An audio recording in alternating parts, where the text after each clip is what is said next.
حضرت جابر رضی الله عنه د پیغمبر علیه الصلاة والسلام د خوراک یو بل طریقه را نقل کړي. دی ما د پیغمبر علیه الصلاة والسلام صدا خبره اوریدلې ده چې هغه به همیشه مشتویل طعام الواحد یکفی الاثنين. کچیر په یو کور کې په یو ځای کې د یو سړي د پاره خوراک پیدا برابر سوي دا غي کفایت ک دوه کسانو باندې راسي د یو سړي په خوراک باندې د دوه کسانو کفایت کېدای شي. وطعام الاثنين یکفی الاربعه چې کوم خوراک په کور کې د دوه کسانو د پاره برابر سوي ده پر غي باندې ک سلور کسان را وارد سي را جمع سي هم کفایت کېدلای شي. او وطعام الاربعه یکفی الثمانيه چې په کوم ځای کې د سلور انسانانو خوراک برابر ده کچېره پر غي باندې اته کسان را جمع سي نو هم د خوراک د غي اتو کسانو کفایت کېدای شي. دي کې پیغمبر علیه الصلاة والسلام یو بهترین اصول یې شدي چې کچېره د خوراکي وخت او خوراک تا برابر کړي ده او د دوران کې یو سړی محتاج د خوراکي دی هغه در باندې راورسېدی یا د خوراکي خوړلو د حاجت په اراده باندې در باندې رالی یا ستا سره د ملاقات کولو په نیت باندې رالی نو محض په دې نیت باندې نه ردول چې یاره دا خو د یو سړي نفقه ده د دوو کسانو به څنګه بس یاره دا نفقه خو د دوو کسانو دپاره برابره سوې ده د څلورو کسانو به څنګه بس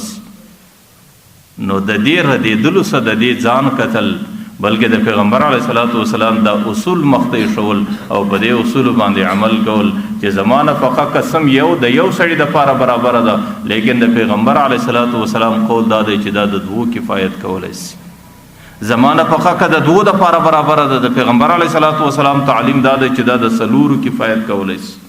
او زمانه فقه د څلورو د پاره ما برابر کړی د پیغمبر علیه السلام تعلیم دا دی چې دا د اتو کسانو کفایت کولی شي.